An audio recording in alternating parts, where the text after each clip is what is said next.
माननीय सदस्यगण,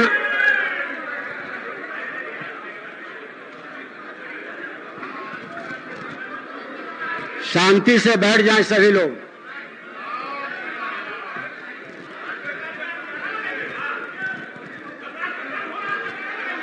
आप बैठ जाइए शांति से सभी लोग।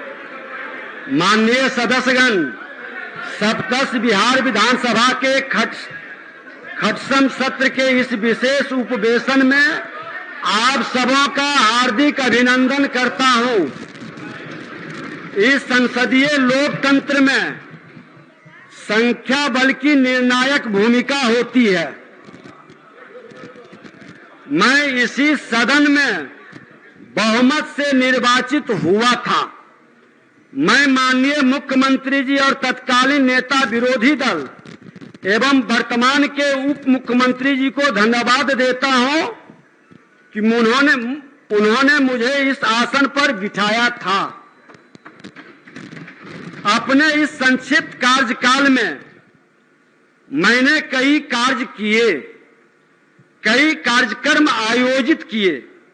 मैंने हमेशा यह प्रयास किया कि सत्ता पक्ष और विपक्ष को साथ लेकर चलूं। पूरी निष्पक्षता से मैंने सदन के अपने दायित्व का निर्वहन करने का प्रयास किया। हमेशा मैंने विधानसभा के आप सभी सदस्यों की मान मर्यादा एवं सदन की गरिमा को बढ़ाने का प्रयत्न किया। एक नई राजनीति घटनाक्रम के तहत राजनीतिक दलों का नया गठबंधन हुआ, नई सरकार का गठन हुआ। बिना किसी विवाद के नई सरकार ने शपथ ग्रहण भी किया और अपना कार्य करने लगी। परंतु इसी बीच सदन के कतिपय माननीय सदस्यों के कारण कुछ सदस्यों ने अध्यक्ष पद से हटाए जाने का संकल्प प्रस्तुत किया। माननीय सदस्य, लोकतंत्र में परिस्थितियां और समय दोनों परिवर्तनशील है। डॉक्टर राधाकृष्णन ने अपने एक लेख में लोकतंत्र के बारे में लिखा है, जो बिहार के प्रथम मुख्यमंत्री श्री बाबू और इस आसन पर बैठे हुए उस समय के अध्यक्ष हमारे परम श्रद्धेय बिंदेश्वरी वर्मा जी थे। उस समय भी इस तरह का अविश्वास प्रस्ताव आया था और उस समय ये कोट किया गया था कि लोकतंत्र की व्यवस्था के अनुसार राज्य व्यवस्था में बहुमत या अल्पमत की निहित अधिकार का रक्षण नहीं होकर सभी के अधिकारों का संरक्षण होता है। लोकतंत्रीय व्यवस्था में यदि किसी भी अल्पमत को हतोत्साहित या चुप करने का बलात् प्रयत्न दिखलाई दिया तो यह अनाचारी व्यवस्था बन जाती है। और हमेशा यह ध्यान रहे कि अनाचारी व्यवस्था शासन तंत्र को अत्याचार, व्यभिचार और भ्रष्टाचार के पथ पर अग्रसर करता है, जिसका परिणाम हम आप सभी देखे हैं, गवाह हैं। हम सभी माननीय सदस्यों से आग्रह करेंगे कि आपकी भावनाओं के अनुरूप आसन की मर्यादा का ध्यान रखकर हम अवश्य निर्णय लेते, लेकिन मुझे अफसोस है कि ऐसा करने का मुझे अवसर ही नहीं दिया गया। सरकार का 9 अगस्त को इस्तीफा देना और 10 अगस्त को नई सरकार का प्रस्ताव देना, लोकतंत्र में बहुमत के हिसाब से ये परंपरा, नैतिकता पर हम चर्चा नहीं करेंगे। लोकतंत्र की खूबसूरती कहें या लोकतंत्र की बदसूरती कहें, ये जनता के ऊपर छोड़ते हैं। या लोकतंत्र का तकाजा है। नई सरकार के गठनोपरांत मैं स्वतः अपने पद का परित्याग कर देता, लेकिन इसी बीच प्रेस, मीडिया और अखबारों से मालूम हुआ कि 9 अगस्त को लोगों ने मेरे खिलाफ सचिव को अविश्वास प्रस्ताव की सूचना भेजी है। उस दिन सार्वजनिक अवकाश था। पुनः 10 अगस्त को सरकार गठन के पूर्व ही लोगों ने अविश्वास प्रस्ताव सचिवीय कार्यालय में जाकर दिया। इस परिस्थिति में उनके अविश्वास के आरोप का सही जवाब देना हमारी नैतिक जिम्मेदारी बन गई, क्योंकि यदि हम इस्तीफा दे देते तो उनके आरोप का जवाब उन्हें नहीं मिल पाता। माननीय सदस्यगण, आप सभी बिहार में लोकतंत्र के इस सबसे बड़े मंदिर के पुजारी हैं। मैं आप सभी को यह बताना चाहूंगा कि आपने जो अविश्वास प्रस्ताव लाया है वह अस्पष्ट है। 9 माननीय सदस्यों का पत्र मिला, जिसमें से 8 लोगों का प्रस्ताव नियमानुकूल प्रतीत नहीं होता है।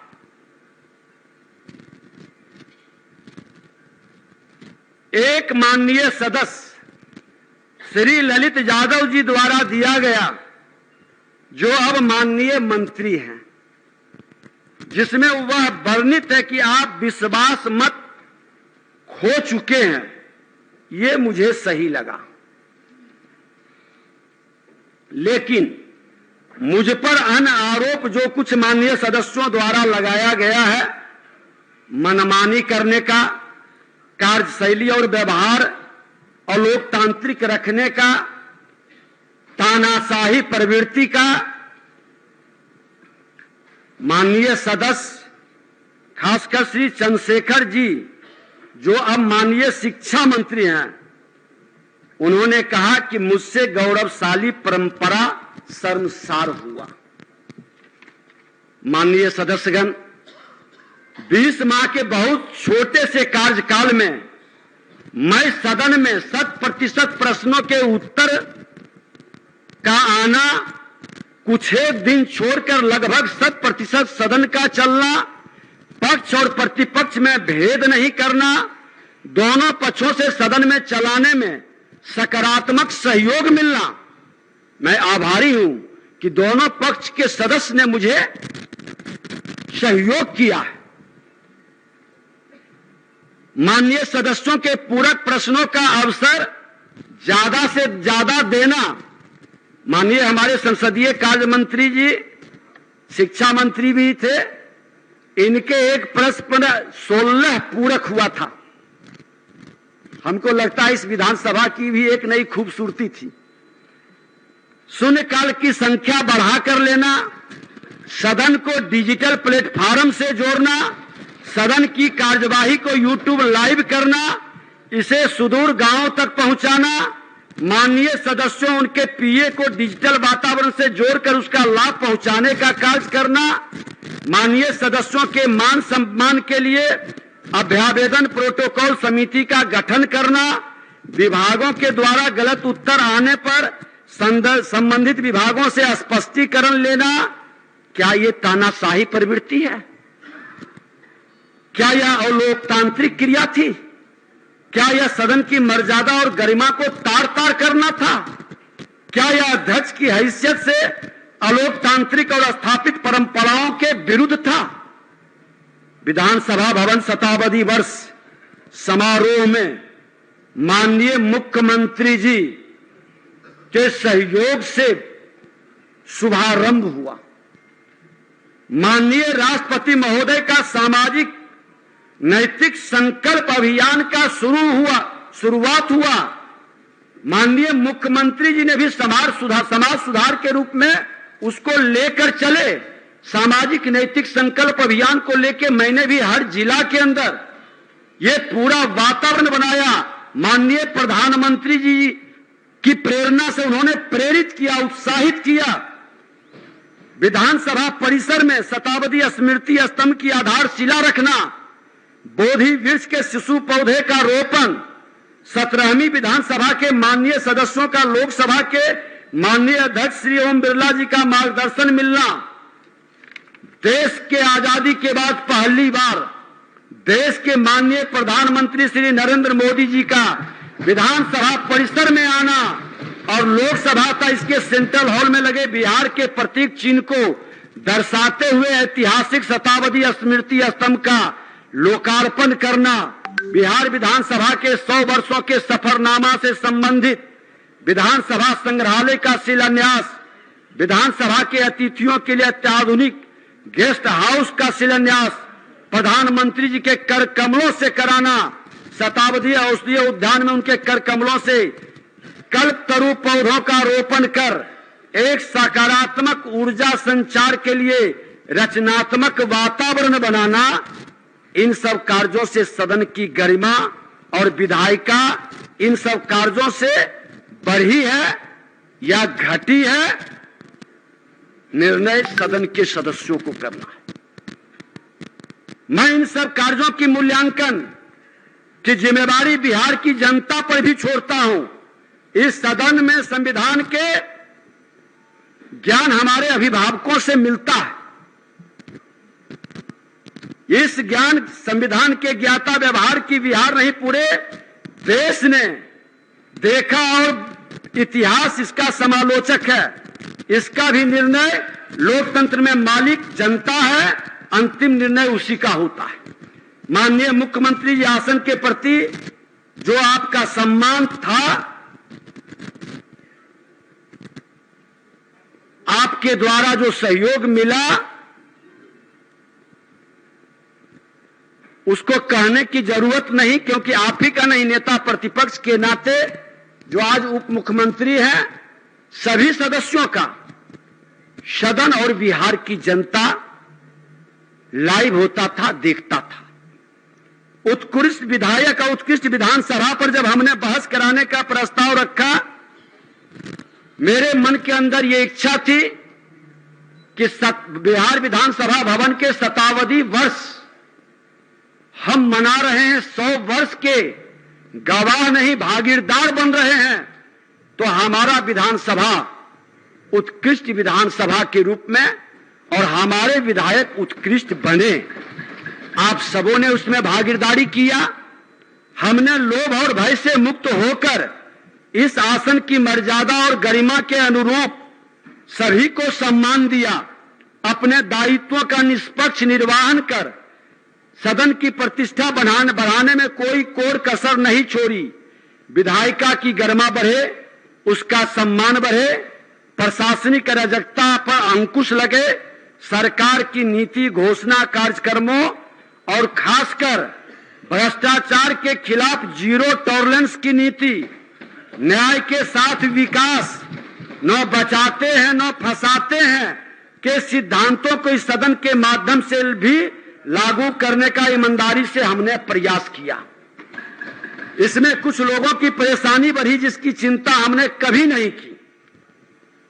मैं सदन को यह अवगत कराना चाहता हूं कि आज मेरे ऊपर कोई भी मुकदमा या आपराधिक मामला नहीं है, और कई ऐसे माननीय सदस्य बैठे हैं जो इसी तरह के स्वच्छ छवि के हैं, लेकिन उनकी छवि को बचाने की जिम्मेदारी हम सबों की है।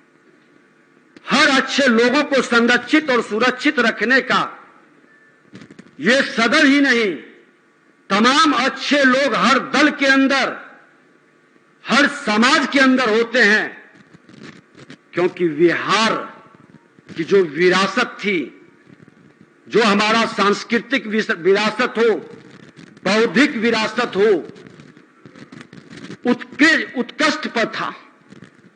पूरा देश ही नहीं दुनिया इससे सबक लेता था। वह विरासत ठहर गई, वह विरासत रुक गई।